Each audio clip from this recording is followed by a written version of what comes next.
Hello, welcome to A Few Minutes of Faith. My name is Minister Jeremy Squires of St. Peter Baptist Ministries in Aurora, and thank you for joining me as we embark on day 2 of the Extreme Christian Makeover.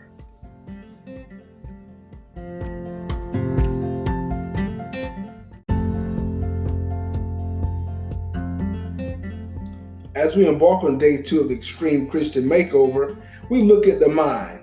Now, why does God have to renew our mind?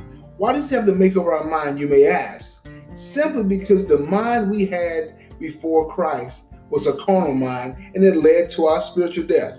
Romans chapter 8, verses 6 and 7 say it like this: For to be carnally minded is death, but to be spiritually minded is life and peace. Because the carnal mind is at enmity against God, for it is not subject to the law of God, neither indeed can it be.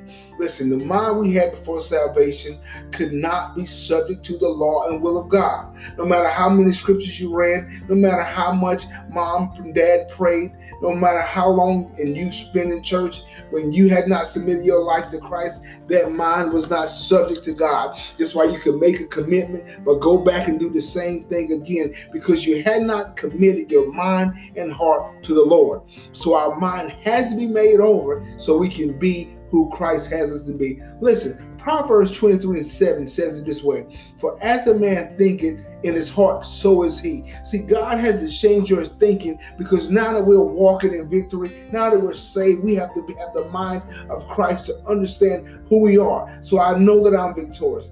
I'll know that I'm more than a conqueror. I'll know that I am saved and set free, no longer bound by sin. So my mind has to be converted and made over that I can walk in the fullness of what God has me to walk in. Listen, Philippians 2 and 5 says it this way: Let this mind be in you, which was also in Christ Jesus. So now Paul is admonishing blood-washed believers to submit themselves unto God. Listen, it may sound harsh, but the mind that we had before we salvation was a mind that did what Satan said it should do.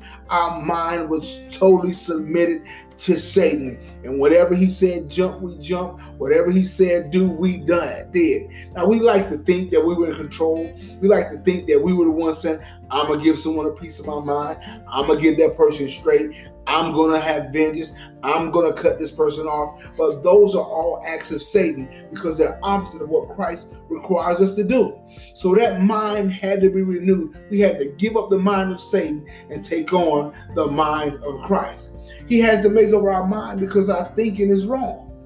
He says, finally, my brother, whatsoever things are true, whatsoever things are honest, whatsoever things are just, whatsoever things are pure, whatsoever things are lovely, whatsoever things of a good report, if there be any virtue, if there be any praise, think on these things. Now listen, as a Christian, we're supposed to think on the great things, but oftentimes our mind is still caught up on the things that happen in life. Our mind is still caught up in the hurts and pains and disappointments, when our mind should be on the truth things, the honest things, the just things, the lovely things. So God has to continue to work on our mind. He has promised that He will give us perfect peace if we would only keep our mind stayed on Him.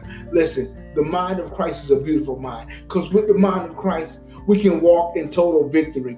With this renewed mind, we can love our fellow man. We can forgive. We can walk in truth. We can have peace with God with this new mind. No longer tossing and turning, battling with sin at night. But now we can have sweet rest, because we have the mind of God, knowing that I'm in His hand and there is none that can pluck us out. He has to renew our mind, because the enemy is going to always make you think that you still have to serve him. The enemy is going to always make you think that you're still that old person. So when he begins to make over our mind, I can rest and have sweet sleep, knowing that I'm in His hand and that none that can pluck me out. I'll have sweet sleep knowing that nothing can separate me from the love of God in Christ Jesus. So listen, our mind got to be renewed. We got to cast down those imaginations and high things that exalt itself above the knowledge of God. Every lie the enemy tries to put in our mind, we got to cast them down and submit it, knowing that we are victorious. We are the sons and daughters of Christ.